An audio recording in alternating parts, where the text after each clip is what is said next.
Hello students. तो last class में हम लोगों ने देखा था कि आपको हमने कुछ टेक्निकल वर्ड्स के बारे में एक्सप्लेन कर दिया था। क्या क्या टेक्निकल वर्ड्स थे, बिजनेस क्या होता है, ट्रांजैक्शंस क्या होते हैं, परचेस क्या होते हैं, ये सब हमने B com first year class में आप लोग को एक्सप्लेन कर चुके हैं। और हमने आपको एसेट्स के बारे में भी एक्सप्लेन किया था। हमने बताया था कि एसेट जो होते हैं दो प्रकार के होते हैं, पहला फिक्स्ड एसेट्स होता है, दूसरा करंट एसेट्स होता है। तो फिक्स्ड एसेट्स मैंने लास्ट क्लास में आपको एक्सप्लेन कर दिया था। क्या लैंड एंड बिल्डिंग है, प्लांट फर्नीचर मशीनरी, गुडविल का मतलब क्या होता है, कॉपीराइट्स क्या होता है, लॉन्ग टर्म इन्वेस्टमेंट क्या होते हैं, बिजनेस में लॉन्ग टर्म का मतलब कितना पीरियड होता है, वेरी गुड, 1 ईयर और मोर देन 1 ईयर। और बिजनेस में शॉर्ट टर्म का मतलब क्या होता है, कम समय का मतलब क्या होता है, अल्पकालीन का मतलब क्या होता है, 11 मंथ और लेस देन 11 मंथ, है ना। तो ये सारी बातें हम लोग क्या कर चुके थे, डिस्कस कर चुके थे। तो बच्चों आज हम लोग जो डिस्कस करने वाले हैं and that is your current assets. हम लोग क्या एक्सप्लेन करने वाले हैं आज आपके लिए, करंट एसेट्स। तो मैंने करंट एसेट्स के बारे में आपको एक्सप्लेन कर दिया था लास्ट क्लास में। चलो अभी भी फिर से एक बार मैं बोल दे रहा हूँ करंट एसेट्स क्या होता है। देखो, ऐसे कोई भी एसेट्स जो फ्लक्चुएटिंग नेचर के होते हैं ना, जो लगातार साल भर जिसका नेचर बदलते रहना होता है, वो कम ज्यादा होते रहते हैं, उसको अपन करंट एसेट्स बोलते हैं। या फिर करंट एसेट्स किसको बोलते हैं, वो कोई भी एसेट्स करंट एसेट्स कहलाएंगे जिसको अपन बहुत ही कम समय में शॉर्ट टर्म में कैश में कन्वर्ट कर सकते हैं। देखो फिक्स्ड एसेट्स को अपन लॉन्ग टर्म प्रोसेस होता था कैश में कन्वर्ट करने का, हमको फिक्स्ड एसेट को कैश में कन्वर्ट करने में तकरीबन 1 साल या 1 साल से ज्यादा समय लग सकता है अगर उसका एग्जैक्ट प्राइस चाहिए। लेकिन करंट एसेट्स को कैश में कन्वर्ट करने में आपको ज्यादा वक्त नहीं लगेगा, मुश्किल से 6-7 महीना, नहीं यार 6-7 महीना भी ज्यादा ही हो जाएगा, महीने भर के अंदर या 15-20 दिन के अंदर या हफ्ते भर के अंदर आप कैश में कन्वर्ट कर लेंगे और ज्यादा आपको नुकसान भी नहीं होगा फिक्स्ड एसेट्स की तुलना में। ठीक है, तो चलिए आज हम करंट एसेट्स को एक्सप्लेन करते हैं। तो मैंने दो चीज बताया। करंट एसेट्स का मतलब क्या होता है भैया, करंट एसेट्स का मतलब होता है वो एसेट जो साल के शुरुआती दिनों से लेकर साल भर क्या होता रहता है, फ्लक्चुएट होते रहता है, कभी कम कभी ज्यादा, कभी कम कभी ज्यादा। जबकि फिक्स्ड एसेट्स का मतलब क्या होता है, जिसका वैल्यू साल के शुरुआत से लेकर साल के एंड तक बिल्कुल क्या रहता है, फिक्स रहता है। This is your fixed assets, बताया था लास्ट क्लास में। ठीक है, तो फिलहाल आज हम बात करने वाले किसके बारे में, करंट एसेट्स। तो करंट एसेट पहचानने का मैंने दो ट्रिक दिया आपको। पहला ट्रिक दिया कि वो एसेट जो साल भर फ्लक्चुएटिंग नेचर का होता है, लगातार बदलते रहे जिसका वैल्यू, उसको अपन क्या बोलते हैं, करंट एसेट्स। या फिर वो एसेट जिसको कैश में कन्वर्ट करने में हमको ज्यादा वक्त ना लगे, कम समय लगता है, शॉर्ट टर्म पीरियड लगता है, मुश्किल से अपन का 1-1.5 महीने के अंदर या हफ्ते भर के अंदर वो कैश में कन्वर्ट हो जाता है, 15-20 दिन में कैश में कन्वर्ट हो जाता है और ज्यादा आपको नुकसान भी नहीं होता, वो है तुम्हारा क्या, करंट एसेट। चलो मैं करंट एसेट आपको एक्सप्लेन करता हूँ। ठीक है, तो चलिए करंट एसेट पर, करंट एसेट क्या क्या होते हैं उसके एग्जांपल्स हम आपको देते हैं। तो करंट एसेट्स क्या क्या एग्जांपल है, चलो देखते हैं क्या क्या हो सकते हैं करंट एसेट्स। करंट एसेट सबसे पहला देखो, सबसे पहला कैश इन हैंड। देखो ना, कैश इन हैंड तुम्हारा एसेट्स होता है, कैश इन हैंड तुम्हारा क्या होता है, एसेट्स होता है। ठीक है, कैश इन हैंड तुम्हारा क्या होगा, एसेट्स होगा। कैसे, देखो फ्लक्चुएटिंग नेचर है कैश। कैश देखो, कैश की बात की जाए तो अगर आप मान लीजिए मैं आपको किसी शॉप के बाहर खड़ा करता हूँ और बोलता हूँ कि अभी इसके शॉप के गल्ले में 2,000 रुपए है, इसके शॉप शॉप के ड्रॉर में 2,000 रुपए है, मैं आपको बोलूंगा कि जाइए थोड़ा सा एक काम करिए, आप 2 घंटे घूम के आइए। मैं बोलूंगा जाओ 2 घंटे घूम के आओ, 2 घंटे आप इधर उधर घूम के आए, फिर मैंने उस शॉप के सामने आपको खड़ा कर दिया। अब मैं आपको पूछूंगा बताओ उसके गले में क्या 2,000 रुपए होंगे, तो क्या आप एग्जैक्टली बता सकते हो उसके गले में 2,000 हो सकते हैं, बिल्कुल नहीं बता सकते। क्योंकि आपको पता है कि कैश जो है, हो सकता है उसने अगर माल बेचा होगा तो कैश 2,000 से बढ़ भी सकता है, हो सकता है उसने कुछ खर्च किया होगा या माल परचेस किया होगा तो कैश का वैल्यू क्या हो सकता है, घट भी सकता है। तो देखो कैश का नेचर, कैश एसेट्स है और उसका नेचर देखो फ्लक्चुएटिंग नेचर का है, पल पल में उसका वैल्यू बदल रहा है, कभी कम हो रहा है, कभी ज्यादा, कभी कम हो रहा है, कभी क्या हो रहा है, ज्यादा हो रहा है, कैश इन हैंड। ओके, तो ये तुम्हारा करंट एसेट्स होता है, एसेट्स होता है परंतु क्या होता है, करंट एसेट्स होता है। ठीक इसी प्रकार cash at bank, cash at क्या, बैंक, बैंक में पैसा जमा होता है ना, वो भी तुम्हारा एसेट्स होता है, वो भी बिजनेस का एसेट्स होता है, वो भी फ्लक्चुएटिंग नेचर का होता है, कॉमन सी बात है। ठीक है, इसके बाद क्या हो सकता है, स्टॉक। स्टॉक, स्टॉक मतलब, अच्छा कैश इन हैंड मतलब हस्तस्त्रोकड़, हिंदी में लिख लेंगे इसको, हस्तस्त्रोकड़, हिंदी में इसको कहते हैं हस्तस्त्रोकड़। ओके, हिंदी मीडियम वाले बच्चों को पता होगा। ठीक है, और खैर हिंदी मीडियम जो नए बच्चे आए हैं बीकॉम फर्स्ट ईयर में, तो वो ज्यादा ध्यान मत दे हिंदी को, आप इंग्लिश पे ही फोकस करिए आप। ठीक है, हिंदी थोड़ा बहुत समझने के लिए समझ लीजिएगा। ठीक है, और बाकी जो हिंदी से कन्वर्ट हो रहे हैं, माइग्रेट हो रहे हैं, वो थोड़ा ध्यान रखिएगा, ठीक। कैश एट बैंक का मतलब क्या होता है, बैंक में रोकड़। और फाइनली होता है स्टॉक। स्टॉक मीन्स गुड्स, यानी आपके बिजनेस का गुड्स माल जो भी है, इन्वेंट्री, यानी एक प्रकार से क्या बोला जा सकता है, माल। स्टॉक, जिस चीज का तुम बिजनेस करते हो उसको अपन क्या कहते हैं, स्टॉक। स्टॉक के बारे में, गुड्स के बारे में मैंने लास्ट क्लास में, लास्ट वीडियो में आपको एक्सप्लेन करा हुआ था, ठीक है। तो स्टॉक, तो जिस चीज का हम बिजनेस करते हैं उसको स्टॉक बोलते हैं। देखो ये एसेट्स है, और इसका नेचर जो है थोड़ा फ्लक्चुएटिंग नेचर का है। देखो ना, कम ज्यादा कम ज्यादा कैसे।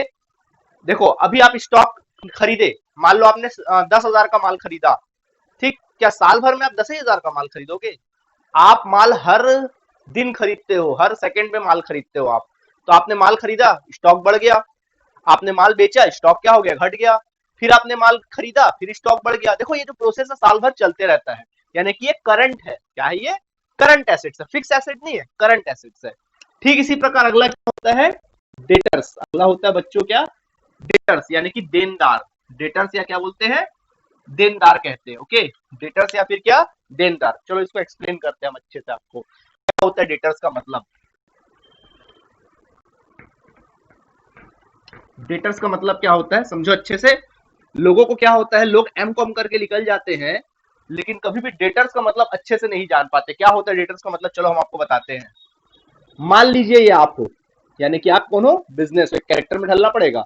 आप कौन हो, बिजनेस हो, ठीक है। और एक बंदा है, इस बंदे को आपने उधार में माल बेचा, credit sales of get, sales of goods. आपने इस बंदे को उधार में माल क्या किया, बेचा। ये बंदा माल लेकर चला गया, ये बंदे ने गुड्स लेकर, मान लीजिए इस गुड्स का वैल्यू 10,000 था, 10,000 का माल लेकर चला गया। क्या पैसा दिया, क्या पैसा दिया? नहीं, इसने पैसा हमको नहीं दिया। हमने इस बंदे को 10,000 रुपए का माल उधार में बेचा। हमने बोला ठीक है पैसा तू क्या करना, 3 महीने बाद देना। इसने पैसा अभी तक हमको क्या किया, नहीं दिया। क्या कोई इससे हमारा रिलेशन बना? निश्चित रूप से हमारा इससे रिलेशन क्या हुआ, बना, ठीक है। तो इस बंदे को क्या बोलेंगे, इस बंदे को हमने उधार में माल बेचा है, तो इस बंदे से हमारा रिलेशन बना है कि नहीं बना? तो इस बंदे को क्या बोलेंगे, क्या कहेंगे इस बंदे को? तो इस बंदे को आप डेटर्स क्या कहते हैं, डेटर्स मीन्स देनदार। क्या कहते हैं इसी बंदे को, डेटर्स। डेटर्स मीन्स क्या कहते हैं, देनदार। अरे ज्यादा कोई टेंशन लेने की बात नहीं यार, सबसे रिश्ता होता ना, जब हम पैदा हुए तो पता चला रे हमारी मम्मी है, ये हमारे पापा है, ये मेरे भाई है। स्कूल में गया तो पता चला रे ये हमारे दोस्त है। वैसे ही सबसे एक रिश्ता बना ना, उसी प्रकार बिजनेस के फील्ड में जब किसी बंदे को आप उधार में माल क्या करते हो, सेल करते हो, तो उस बंदे को डेटर कहते हैं, खत्म बात। जिस बंदे को हम उधार में माल सेल करते हैं उस बंदे को अपन क्या कहते हैं, डेटर कहते हैं। अब आप बोलोगे सर जिस बंदे को हम कैश में माल बेचते हैं उसको क्या कहेंगे? अरे यार कैश में माल बेचे तो मतलब क्या वो बंदे से आपको, आपने आपने उसको आपको उसने पैसा दिया, आपने उसको माल दिया, अब वो दुनिया के किसी भी कोने में जाए, क्या मतलब हमको? हालांकि उसको कस्टमर कह सकते हैं, बट उसको कुछ नहीं कहेंगे, सिर्फ किसको कहेंगे, जिस बंदे को हम उधार में माल बेचते हैं वो बंदा हमारा क्या है, डेटर। अब कुछ बच्चों के मन में सवाल उठ रहा होगा, सर क्या माल ही बेचेंगे तो ही डेटर कहलाएगा? नहीं, कई बार क्या होता है अगर हम पैसे भी दे दें, इसको माल नहीं बेच रहे, हम इसको रोकड़ा ही दे दें, कई बार अपन क्या करते किसी को 10,000 रुपए क्या कर देते हैं, ऐसी दे देते 10,000 रुपए, 10,000 रुपए ऐसी दे देते, ले भैया उधार के तौर पे 10,000 रख देना हमको। तब भी उस बंदे को अपन क्या कहेंगे, डेटर कहेंगे। दो चीज सीखा, वो बंदे को डेटर कहते हैं जिस बंदे को हम उधार में माल क्या करते हैं, सेल करते हैं, या पैसे भी दे दोगे तो डेटर है, ठीक है। तो आप कंफ्यूज मत होना, बिजनेस के फील्ड में जिस बंदे को हम उधार में माल बेचते हो बंदा क्या कहलाता है, डेटर कहलाता है, जिसको हिंदी में अपन क्या कहते हैं, देनदार। क्लियर हुआ कि नहीं हुआ? ठीक है, ओके। चलिए नेक्स्ट करंट, अच्छा बोलोगे सर ये करंट एसेट्स कैसे हुआ? भाई डेटर कैसे करंट एसेट्स हुआ? अरे भाई डेटर ऐसे करंट एसेट्स हुआ, भाई आपने इस बंदे को, आप बिजनेस हो ना, आप इस बंदे को उधार माल बेच रहे हो, बोलो इस बंदे पर आपका पोजीशन बढ़ रहा है कि नहीं बढ़ रहा है? इस बंदे को आपने 10,000 का माल बेचा, ठीक। वो आपको, आपने उसको 10,000 का माल क्या कर दिया, सेल कर दिया। आपको क्या फील हो रहा है, फील क्या आ रहा है अंदर से, आपका कद जो है 2-4 इंच क्या हो जा रहा है, बढ़ जा रहा है आपका कद इसके सामने, यानी इसके ऊपर पोजीशन क्रिएट हो रहा है, इस पे हमारा अधिकार बन रहा है। तो क्या हमारा एसेट्स नहीं हुआ? बिल्कुल, इसलिए हमारा एसेट्स हुआ। चलो ये एसेट्स हो गया। फिर आप बोलोगे सर ये करंट एसेट्स कैसे हो गया? तो भाई करंट एसेट ऐसे हो गया, डेटर क्या हम किसी बंदे को क्या साल भर में एक ही बार माल बेचेंगे? साल भर हम माल बेचते रहते हैं, हर साल भर। साल भर मतलब हर 2-4 दिन में माल बेचेंगे। अभी मान लो ये बंदा है, हमारे पास आया 10,000 का माल उधार बेचे हमने उसको, फिर 2-4 दिन बाद आया, फिर हमने उसको 20,000 का माल बेच दिया, फिर 3-4 दिन बाद आया, फिर हमको 10,000 रुपए सॉरी 15,000 रुपए दे के चला गया, तो फिर वो डेटर कम हो गया। फिर माल खरीद के ले गया, मतलब हमने माल उसको बेच दिया, फिर डेटर हमारा बढ़ गया, फिर उसने हमको कुछ पेमेंट किया, फिर डेटर घट गया। देखो ये प्रोसेस साल भर चल रहा है कि नहीं चल रहा है। कभी डेटर बढ़ रहा है, कभी डेटर क्या हो रहा है, घट रहा है, बढ़ रहा है, घट रहा है। इस वजह से क्या है, ये करंट एसेट्स है। ठीक है। दूसरी बात, अगर इसको हमको कैश में कन्वर्ट करना होगा तो हम सीधा क्या करेंगे, इस डेटर के पास जाएंगे, बोलेंगे भैया हमारा पैसा दे दे, 4 दिन में हमारा पैसा दे दे या 2 महीने में हमारा पैसा लौटा दे। देगा कि नहीं देगा, ये जितना है उतना इससे क्या होगा, पैसा मिलेगा। अगर हमने इसको 10,000 का माल बेचा था तो हमको बकायदा 10,000 रुपए देगा, यानी कैश में जल्द से जल्द कन्वर्ट हो सकता है।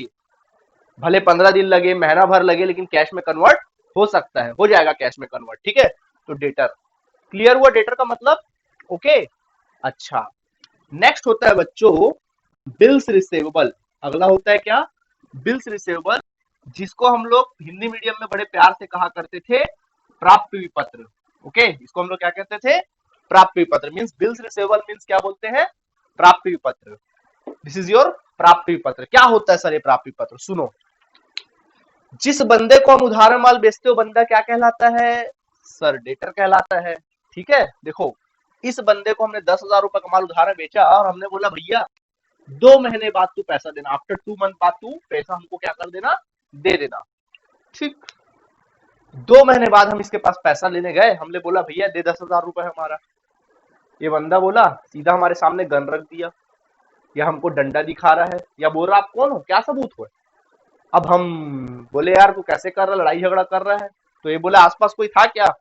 हम बोले नहीं भैया, जब तुमसे माल खरीदा था हमने तुझे माल बेच दिया था और तू माल उठाया लेके चला गया था।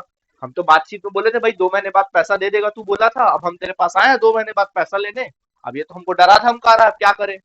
अब हम किसके पास गए, पुलिस के पास गए। पुलिस ने हमको कोर्ट के पास भेजा। हम कोर्ट के पास गए, बोले भैया ये जब ये बंदा था, इसको 2 महीना पहले हमने उधार माल बेचा था 10,000 का, देखो हमारा पैसा नहीं दे रहा है। कोर्ट बोला कोई सबूत है क्या आपके पास। बोला नहीं जी कोई सबूत तो है नहीं, कोई वहां खड़ा भी नहीं था, गवाह भी नहीं है। तो कोर्ट बोलेगा चलो जाओ यहाँ से, भगा देगा।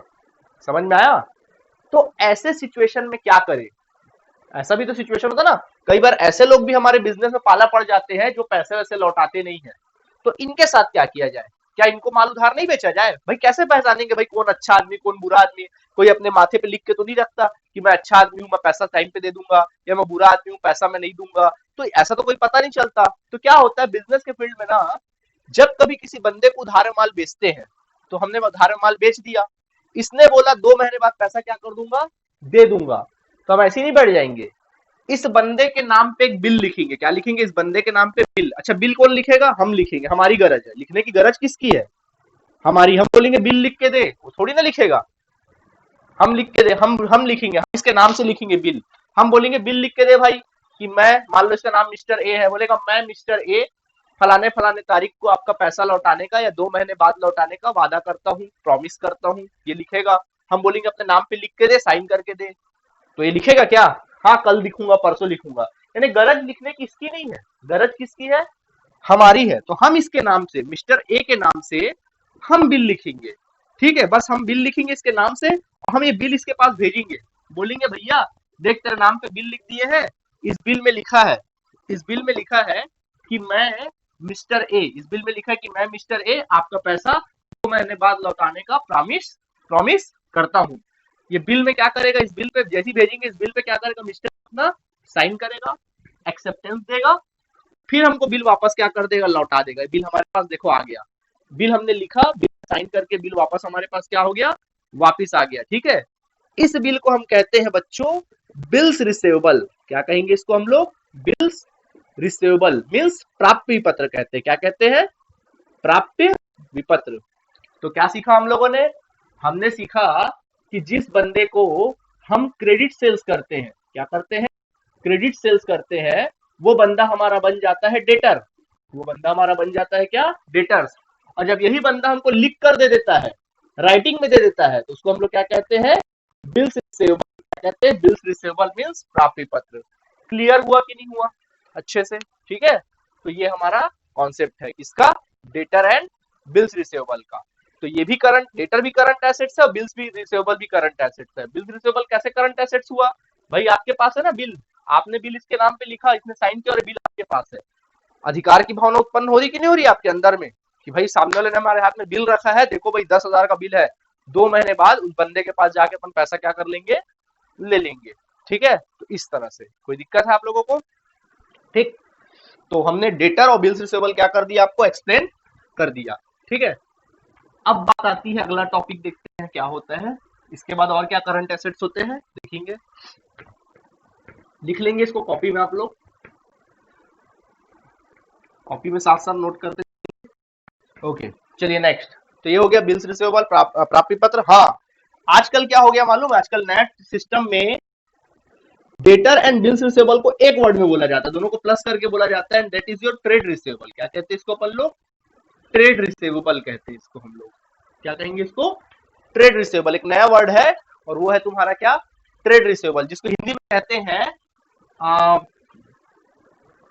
प्राप्य, इसको हिंदी में कहेंगे व्यापार प्राप्य बोलते हैं, प्राप्य कुछ कहते हैं, प्राप्य हिंदी में इसको व्यापार प्राप्य कहते हैं शायद तक, थोड़ा हिंदी वर्ड थोड़ा ध्यान नहीं मुझे, व्यापार प्राप्य कहते हैं, ट्रेड रिसीवेबल कहते हैं।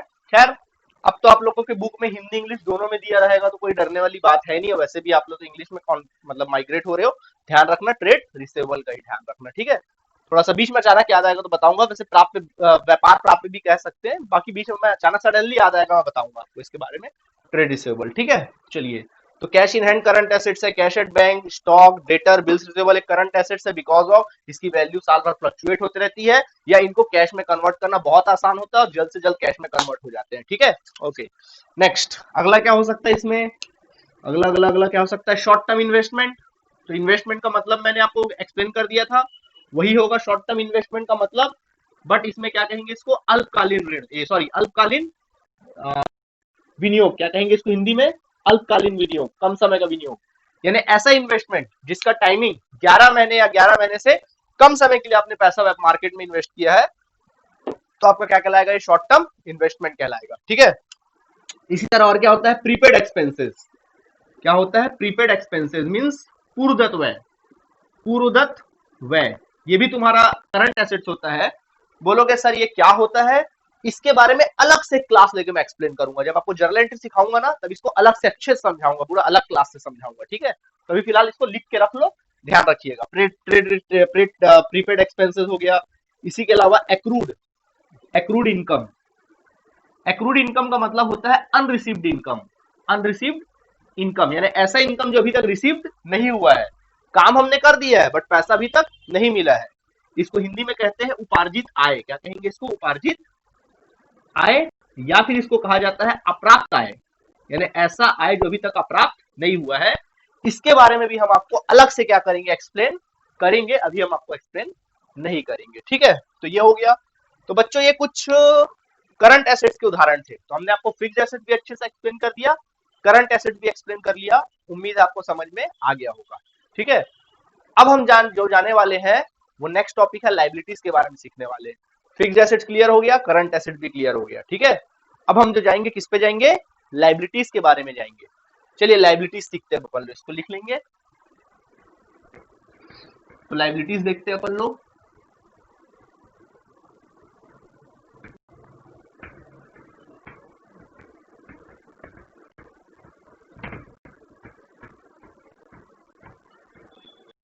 ठीक है, तो मैंने आपको लास्ट क्लास में बताया था कि आपको जब भी कुछ होगा तो आपको एक कैरेक्टर में ढलना पड़ता है, और वो कैरेक्टर कौन सा होता है कि आपको एज अ बिजनेस बन के पढ़ना है, ओनर बन के नहीं पढ़ना, आपको क्या पढ़ के पढ़ना है, बिजनेस। जब आप ये कॉन्सेप्ट को जो जो नियम बता रहा हूँ उसको अपने दिमाग में बैठा लोगे तो कॉमर्स मैं समझता हूँ दुनिया का सबसे आसान सब्जेक्ट है, एक भी हार्ड नहीं है। ठीक है, चलिए आगे बढ़ते हैं इसके बारे में लोग। अब हम आपको एक्सप्लेन किए देते हैं लायबिलिटीज। ये लायबिलिटीज क्या होता है इसके बारे में हम आपको एक्सप्लेन कर देते हैं। ठीक है, चलिए देखते हैं लायबिलिटीज यानी कि क्या, दायित्व। ओके, देखो बिजनेस के फील्ड में लायबिलिटीज कैसे फील होगा यार, डेफिनेशन जो भी है सब आप लोग अपने बुक में देखिए। मैं आपको सिर्फ प्रैक्टिकल बनाना सिखा रहा हूँ, मैं आपको पहचानना सिखा रहा हूँ, ट्रिक दे रहा हूँ कैसे आप फटाक से समझ सकते हो कि ये चीज लाइबिलिटी है, कैसे पहचानेंगे ये लाइबिलिटी है। चलो हम आपको ट्रिक देते हैं, सुनो। ऐसा बिजनेस के फील्ड में ऐसा कोई भी ट्रांजैक्शन, बिजनेस के फील्ड में ऐसा कोई भी ट्रांजैक्शन जिसको देखकर आपको फील हो कि अरे यार ये तो मेरे ऊपर बर्डन पड़ रहा है, इस ट्रांजैक्शन से मेरे ऊपर प्रेशर क्रिएट हो रहा है, मेरे ऊपर उल्टा बोझ आ रहा है, मेरे सर पे बोझ आ रहा है, मेरा कद जो है ना 2-4 इंच और क्या हो रहा है, सामने वाले के सामने झुक रहा है, उसको अपन कहते हैं लाइबिलिटीज। फटाक से समझ जाना ये चीज क्या है, लाइबिलिटीज। समझ में आया क्या होता है लाइबिलिटी? ठीक है, तो चलो, लाइबिलिटी भी दो प्रकार का होता है यहाँ पे। ठीक, क्या लाइबिलिटी? पहला होता है फिक्स्ड लाइबिलिटी और दूसरा होता है क्या, फिक्स्ड लाइबिलिटी, या फिर इसको बोल सकते हैं नॉन करंट लाइबिलिटी। इसको और एक बोल सकते हैं non current liabilities. Non current liabilities यानी कि हिंदी में लिख लेंगे, फिक्स्ड लाइबिलिटीज मींस स्थायी दायित्व, नॉन करंट लाइबिलिटीज मींस गैर चालू दायित्व। ठीक है, गैर चालू दायित्व। और यहाँ पे लिखेंगे करंट लाइबिलिटीज, क्या कहेंगे इसको? और एक टाइप होता है, दूसरा होता है करंट लाइबिलिटीज। अच्छा, और एक टाइप होता है, चलो उसको भी लिख लो। करंट लाइबिलिटी लिख लेंगे हिंदी में चालू दायित्व, और लास्ट होता है एक जो अभी नया ऐड हो रहा है, contingent liability. Contingent liabilities, it means संदिग्ध दायित्व, डाउटफुल। संदिग्ध, संदिग्ध दायित्व मतलब डाउटफुल लाइबिलिटीज, बताएंगे इसके बारे में। डाउटफुल लाइबिलिटीज उतना इंपॉर्टेंट नहीं, बट बताएंगे इसके बारे में। ठीक है, डाउटफुल लाइबिलिटीज। चलिए, 3 प्रकार का दायित्व है यहाँ पे। पहला फिक्स्ड लाइबिलिटी, दूसरा करंट लाइबिलिटी, तीसरा कॉन्टिंजेंट लाइबिलिटी। ओके तो कॉन्टिंजेंट लाइबिलिटी। चलिए, फिक्स्ड लाइबिलिटी। सर कैसे पहचानेंगे फिक्स्ड है, कैसे पहचानेंगे करंट है? अरे बताया ना यार, एसेट्स के टाइम पे। फिक्स्ड मतलब ऐसा कोई भी लाइबिलिटी जिसका वैल्यू साल के स्टार्टिंग डेट से लेकर साल के एंडिंग डेट तक बिल्कुल फिक्स होता है, लाइबिलिटी का वैल्यू बदलता नहीं, फ्लक्चुएट नहीं होता, उसको क्या बोलेंगे? Fixed liability. पहचानने का तरीका, ठीक है, ओके। या फिर करंट लाइबिलिटी, ऐसा लाइबिलिटी जिसका वैल्यू बोझ तो है लेकिन साल भर वो बोझ कम ज्यादा कम ज्यादा कम ज्यादा फ्लक्चुएट हो रहा है, उसको क्या कहेंगे? Current liabilities. क्या, कैसे पहचानोगे? Current liabilities. ठीक है, fixed liabilities and current liabilities. Okay, या फिक्स्ड लाइबिलिटीज किसको बोल सकते हैं? और एक तरीका है, जैसे एसेट के साथ था, लॉन्ग टर्म लाइबिलिटीज, यानी वो लाइबिलिटीज जिसका पेमेंट हमको लंबे समय बाद करना है, 2 साल बाद, 3 साल बाद, 4 साल बाद, या बिजनेस जब बंद होगा तब हमको पेमेंट करना, रीपेमेंट करना है। भाई लाइबिलिटी एक ना एक दिन तो पेमेंट करना पड़ता है ना, तो इसलिए वो भी सोच सकते हैं लॉन्ग टर्म, लंबे समय बाद पेमेंट करना है। और ये होता है करंट लाइबिलिटी, ऐसा लाइबिलिटी जिसका पेमेंट अपन को हो सकता है 15 से 20 दिन बाद करना पड़े, हो सकता है कि हमको महीने 2 महीने बाद पेमेंट करना पड़े, शॉर्ट टर्म कम समय में पेमेंट करना है, उसको अपन क्या बोलेंगे? अपना करंट लाइबिलिटीज। चलिए हम लाइन से आपको एक्सप्लेन करते जाते हैं। ठीक है, चलो बच्चों, पहले एक्सप्लेन करते हैं आप लोग को फिक्स्ड लाइबिलिटीज। क्या क्या एग्जांपल है फिक्स्ड लाइबिलिटीज? सबसे पहला एग्जांपल है कैपिटल, पूंजी। सर क्या होता है कैपिटल, थोड़ा एक्सप्लेन कर दीजिए ना। चलिए बहुत अच्छे से एक्सप्लेन करेंगे, थोड़ा क्या हम आपको बहुत अच्छे से एक्सप्लेन करेंगे कैपिटल क्या होता है। चलो हम बताते हैं। देखिए, ये कौन है? बिजनेस, बिजनेस की बिजनेस, बिजनेस, ठीक है। और ये कौन है? बिजनेस का मालिक यानी कि ओनर। बोलो इसमें से आपका कैरेक्टर क्या है? वेरी गुड, हमारा कैरेक्टर है क्या? बिजनेस। हम है बिजनेस, ठीक है, हम है बिजनेस। तो अपने आप को क्या समझो?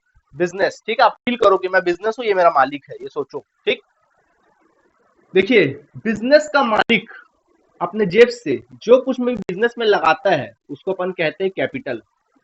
बिजनेस का ओनर, बिजनेस का ओनर अपने पर्सनल प्रॉपर्टी से, कहां से? अपने पर्सनल प्रॉपर्टी से, पर्सनल प्रॉपर्टी से, उसके पास कुछ प्रॉपर्टी होगी ना पर्सनल, उसका घर बार जो भी होगा, वहां से कुछ भी पैसा या कोई भी गुड्स या कोई भी एसेट्स या कोई भी खर्चा ही क्यों ना हो, कुछ भी अगर बिजनेस में वो लगाता है अपने जेब से, अपने जेब से बिजनेस में जो कुछ भी वो लगाएगा, पर्सनल प्रॉपर्टी से जो कुछ भी लगाएगा, उसको हम लोग कहते हैं कैपिटल। क्या कहते हैं उसको अपन लोग? कैपिटल। अब बोलोगे सर कैपिटल लायबिलिटी क्यों है? क्यों लायबिलिटी है? बच्चों लायबिलिटी इसलिए है कि मालिक हमारे ऊपर कैपिटल लगा रहा है, हम बिजनेस है ना, हमारे ऊपर मालिक क्या लगा रहा है? कैपिटल लगा रहा है। तो हमारे ऊपर कैपिटल क्यों लगा रहा है? वो किस आशा से लगा रहा है? वो ये सोच रहा है कि मैं इस बिजनेस में कुछ भी पैसा लगा रहा हूं तो मुझे प्रॉफिट चाहिए। क्या चाहिए? प्रॉफिट। मतलब जैसे ही मालिक हमारे ऊपर पैसा लगाया होगा, हमने सोचा होगा अरे बाप रे, मालिक हमारे ऊपर पैसा लगा रहा है, मतलब हमको बदले में उसको कैपिटल तो लौटाना ही है फ्यूचर में। साथ में उसके साथ अपन को प्रॉफिट भी क्या करना है, उसको लौटाना है, यानी लाइबिलिटी क्रिएट हो रहा है ना। आप बिजनेस हो, आपके ऊपर क्या क्रिएट हो रहा है, लाइबिलिटी। यही कारण है इसको कैपिटल कहते हैं। बहुत सारे बच्चों को कैपिटल लाइबिलिटी, बहुत जो कॉमर्स के बैकग्राउंड के होंगे उनको कई बार अपन ना फटाक से लिख देते होंगे लाइबिलिटीज, लाइबिलिटी साइड कैपिटल लिखते थे। कभी अपन को कंफ्यूजन होता था ना कि कैपिटल को लाइबिलिटी साइड क्यों लिख रहे हैं यार। तो आज समझ में आया कैपिटल को लाइबिलिटी साइड क्यों लिख रहे हैं, क्योंकि बिजनेस का ओनर हमारे ऊपर, हम बिजनेस है ना, हमारे ऊपर कुछ कैपिटल क्या करता है, लगाता है। तो कैपिटल हमारे ऊपर लगा रहा है, हमारे ऊपर क्या क्रिएट हो रहा है, प्रेशर क्रिएट हो रहा है। इस वजह से कैपिटल क्या कहलाता है, लाइबिलिटी। किस बात का प्रेशर क्रिएट हो रहा है कि फ्यूचर में हमको इसका कैपिटल भी लौटाना है, साथ में प्रॉफिट भी लौटाना है। मतलब इसको हम लोग को कैपिटल भी लौटाना है प्लस प्रॉफिट भी लौटाना है, दोनों को जोड़कर इस बंदे को क्या करना, वापस करना है। यही कारण है कि कैपिटल होता है लाइबिलिटीज, क्या कहलाता है, लाइबिलिटीज। ओके, ठीक है। एक वर्ड और सीख लो, लेकिन वो लाइबिलिटी नहीं होता ना, याद रखना। एक तो बात हमने सीख ली कि बिजनेस का ऑनर जब भी कोई पर्सनल प्रॉपर्टी बिजनेस में क्या करता है, लगाता है, तो उसको अपन क्या बोलते हैं, कैपिटल कहते हैं। उसी जगह अगर बिजनेस का ऑनर बिजनेस से जो कुछ भी निकालता है अपने पर्सनल पर्पज से, जो कुछ भी बिजनेस की प्रॉपर्टी से ऑनर अपने पर्सनल पर्सनल प्रॉपर्टी की तरफ लेकर चला जाता है कुछ भी पैसा, यानी बिजनेस से जो भी पर्सनल पर्पज से, जो भी बिजनेस से निकालता है, निजी उपयोग के पर्पज से जो कुछ भी क्या करता है बिजनेस से निकालता है, तो उसको बच्चों हम लोग कहते हैं ड्रॉइंग्स। क्या कहते हैं, ड्रॉइंग्स। यानी कि इसको कहते हैं आहरण। क्या कहते हैं, आहरण। ठीक है, क्या कहते हैं, आहरण। This is your drawings. तो बोलोगे ड्राइंग्स क्या सर लाइबिलिटी होता है क्या, या एसेट्स होता है क्या, ना ना ना, ड्राइंग्स ड्राइंग्स होता है, पर्सनल अकाउंट होता है, अभी उस पर बच जाइए आप। ठीक है, तो फिलहाल आप कैपिटल को ध्यान दीजिएगा और ड्राइंग्स, तो जो कुछ भी लगाया वो कैपिटल है, जो कुछ भी निकाला वो क्या है, ड्राइंग्स है। क्या है, ड्राइंग्स। यही कारण है कि देखो हम लोग कैपिटल में क्या करते थे, ड्राइंग्स को, जो बच्चे कॉमर्स वाले उनकी बात कर रहा हूँ, यही कारण है कि कैपिटल में अपन ड्राइंग्स हम लोग घटा दिया करते थे। याद करो, हम लोग क्या करते थे, कैपिटल में से अपन ड्राइंग्स क्या करते थे, घटा देते थे। तो घटाने का मेन मकसद क्या होता था, अब समझ में आया क्या होता था मेन मकसद, कि भाई मान लीजिए इस बिजनेस ने, इस मालिक ने मान लीजिए बिजनेस में 10,000 रुपए कैपिटल लगाया, फर्ज करो 10,000 कैपिटल क्या किया, लगाया। कुछ दिन बाद आया और उसमें से 2,000 रुपए अपने पर्सनल पर्पज से निकाल लिया, लगाया 10,000 और निकाल लिया 2,000। तो बोलो अब उसका कैपिटल कितना रह गया, 8,000।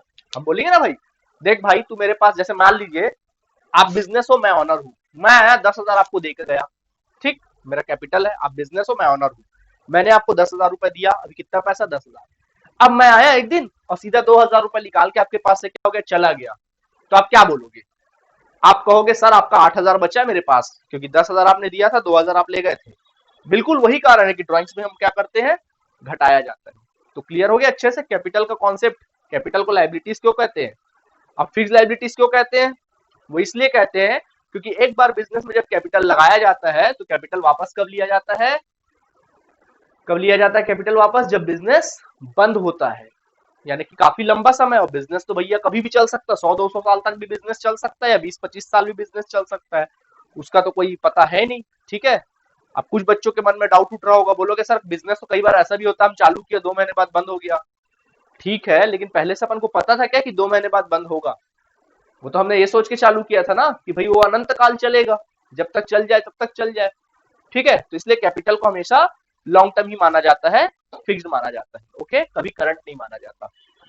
इसको लिख लेंगे, हम मिटा दे रहे हैं।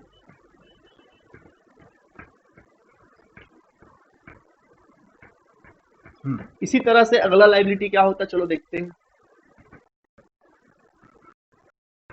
इसी तरह से नेक्स्ट लाइबिलिटी क्या हो सकता है, चलिए हम आपको एक्सप्लेन करते हैं।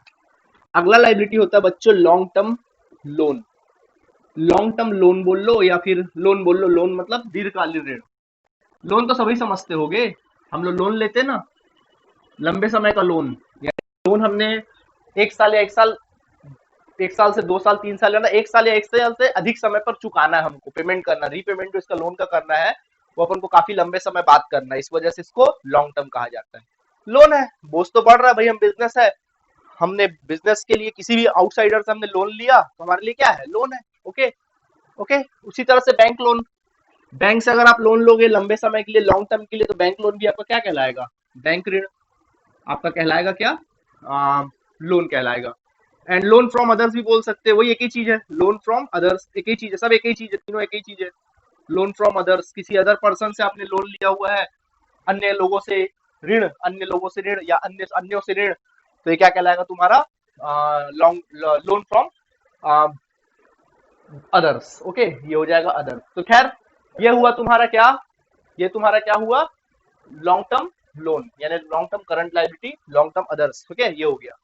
अब अपन बात करते हैं क्या, करंट लाइबिलिटीज। क्या बात करेंगे, करंट लाइबिलिटीज के बारे में बात करेंगे। ठीक है, चलो एक्सप्लेन करें। कौन सी लाइबिलिटी, ऐसी लाइबिलिटी जिसका वैल्यू, ऐसा बोझ जिसका वैल्यू साल भर फ्लक्चुएट होते रहता है, कम ज्यादा होते रहता है, या ऐसी लाइबिलिटी जिसका रीपेमेंट अपन को 15 से 20 दिन, 1 महीने, 2 महीने के बाद हमको करना ही करना पड़ेगा, उसको अपन क्या बोलते हैं, long term, sorry current liability. क्या कहेंगे, करंट लाइबिलिटी। ठीक है, चलो पहला क्या एग्जांपल है, पहला है बच्चों क्रेडिटर्स।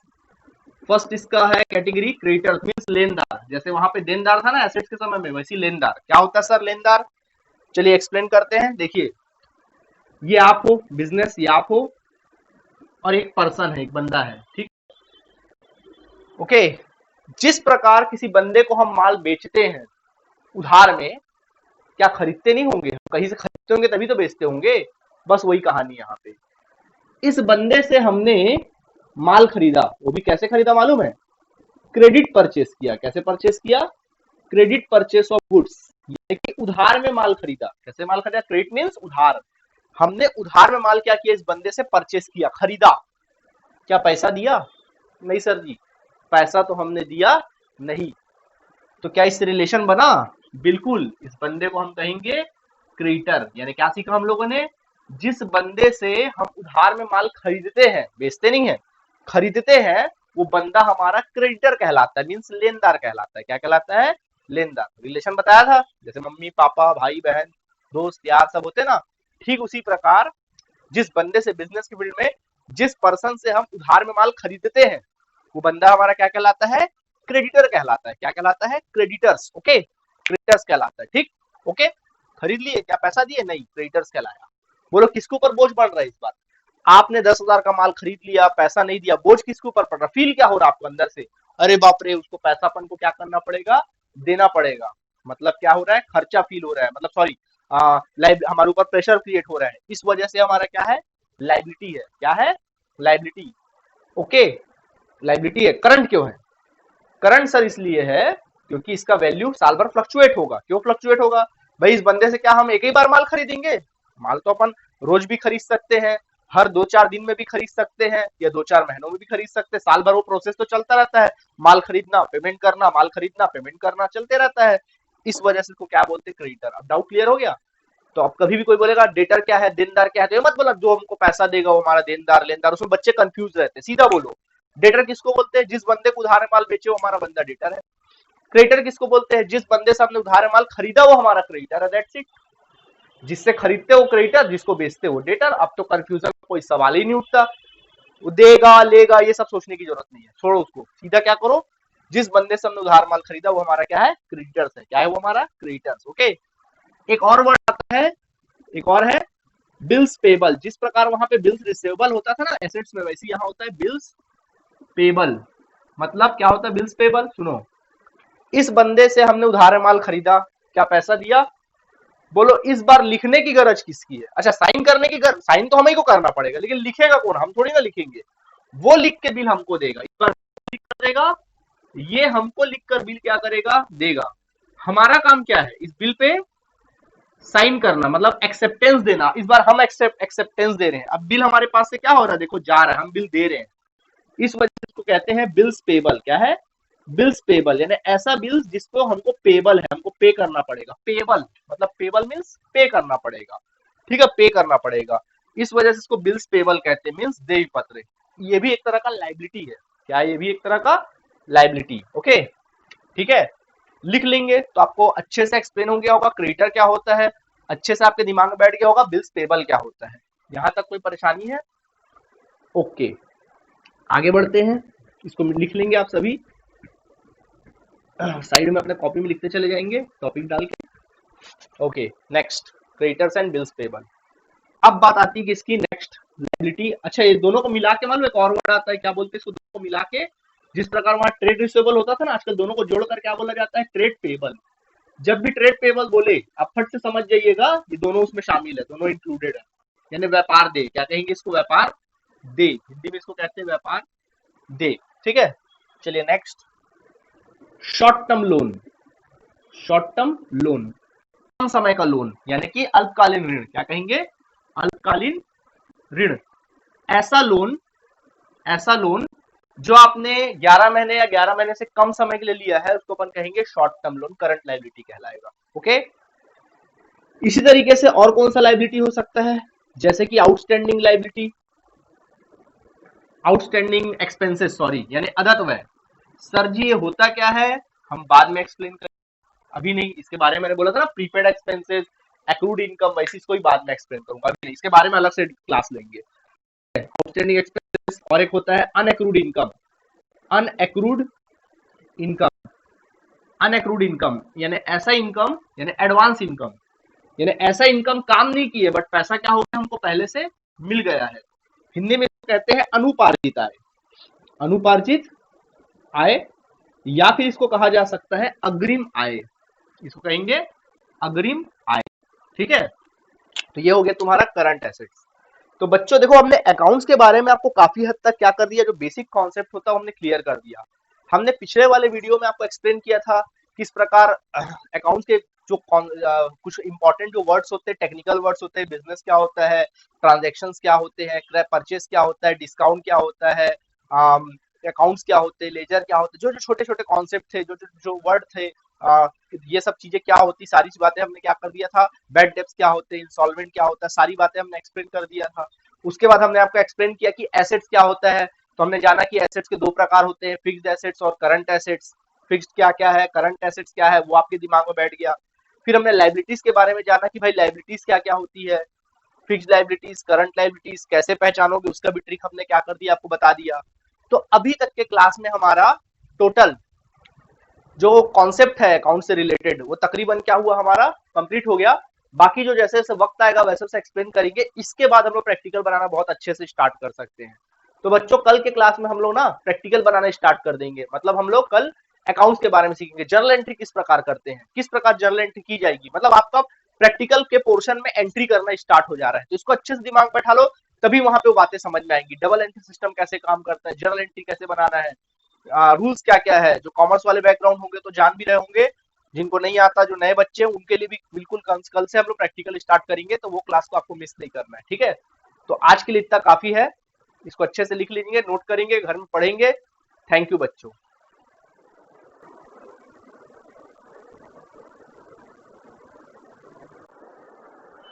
अरे स्टूडेंट्स रुक जाइए भाई, कहीं जाइए मत। एक चीज हमारा छूट गया है, और वो था आप लोगों का, हमने फिक्स्ड एसेट्स कंप्लीट कर लिया था, करंट एसेट्स हमने कंप्लीट कर लिया था। एक यार सॉरी रुक गया था, वो था तुम्हारा क्या, कॉन्टिंजेंट लायबिलिटी। हालांकि कॉन्टिंजेंट लायबिलिटी आप लोग के लिए उतना इंपॉर्टेंट नहीं है, मतलब फर्स्ट ईयर तो आप लोग को कॉन्टिंजेंट लायबिलिटी देखना नहीं पड़ेगा, लेकिन फिर भी आज बात लिख ली तो आप बात कर ही लेते कॉन्टिंजेंट लायबिलिटी का। छोटा सा टॉपिक है, सुन लो। कॉन्टिंजेंट लायबिलिटी का मतलब होता है संदिग्ध दायित्व, मींस डाउटफुल लायबिलिटीज। क्या होता है इसका मतलब, इसका मतलब होता है बच्चों डाउटफुल लायबिलिटीज। डाउटफुल लायबिलिटीज यानी ऐसी लायबिलिटीज, ऐसी लायबिलिटी, डाउटफुल लायबिलिटी मतलब ऐसी लायबिलिटी जो अभी डाउटफुल है, मतलब ऐसी लायबिलिटी जो हो भी सकती है और नहीं भी हो सकती। फॉर एग्जाम्पल, मान लीजिए आपका कोई बिजनेस है, मान लीजिए आपका बिजनेस है और आपके बिजनेस में एक लेबर काम करता है, और वो लेबर का एक्सीडेंट हो जाता है, सपोज उसका लेबर का एक्सीडेंट हो जाता है या उसके लेबर का डेथ हो जाता है। अब कायदे से आपका बिजनेस का जो रूल था, जो आपकी पॉलिसी थी, उसके अकॉर्डिंग आपको लेबर को 10 लाख रुपए उसको कॉम्पेंसेशन देना था। ओके, लेकिन आपने बोला भाई ठीक है 10 लाख रुपए रखो, उसके घर परिवार को बोला कि आप 10 लाख रुपए रखिए और हमारा पीछा छोड़िए। तो उसकी फैमिली ने बोला आपको कि नहीं भाई, हमको 10 लाख रुपए नहीं चाहिए, हमको चाहिए 50 लाख रुपए, और हमारे घर में किसी एक व्यक्ति को नौकरी दो, साथ में हमको हर महीने पेंशन दो।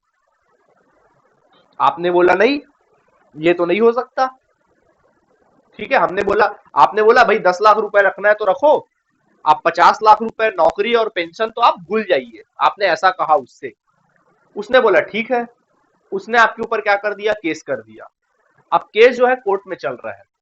अब कोई केस किया जाता तो केस तो ऐसा होता नहीं कोर्ट केस कि आज फैसला, आज हमने कोई केस किया और शाम तक फैसला आ जाए। फैसला आने में तो 10 से 20 साल लग जाता है, 30 साल लग जाता है। तो अब वो केस किस में, कोर्ट में है। मान लीजिए फैसला जो है आने में हो सकता है 15-20 साल में इसका फैसला आए या 10 साल में इसका फैसला आए, तब तक ये डाउटफुल है, ये लायबिलिटी क्या है, डाउटफुल है। अगर आप जीत जाते हो तो आपको 10 लाख देना पड़ेगा, लेकिन अगर आप हार जाते हो तो फिर आपको 50 लाख रुपए देना पड़ेगा। यानी जो 40 लाख का डिफरेंस है, ये तुम्हारा डाउटफुल लाइबिलिटीज है, मतलब ये ऐसा लाइबिलिटी है जो हो भी सकता है और नहीं भी हो सकता है। यही कारण है कि इसको अपन क्या कहते हैं, कॉन्टिजेंट लाइबिलिटी। हालांकि ये लाइबिलिटी अभी फर्स्ट ईयर में, एटलीस्ट फर्स्ट ईयर में तुम्हारे काम का बिल्कुल भी नहीं है। आपको सिर्फ फोकस करना है फिक्स लाइबिलिटीज पर और करंट लाइबिलिटी से। लेकिन कभी अगर आपको कोई पूछता है कि भाई कॉन्टिजेंट लाइबिलिटी क्या होता है, थोड़ा बता दो, तो आप उस समय इसको आप इस तरह से एक्सप्लेन कर सकते हैं। ठीक है, तो चलिए अब ये हमारा क्लास क्या हुआ, यहाँ पे कंप्लीट खत्म हुआ। थैंक यू बच्चों। Okay, bye.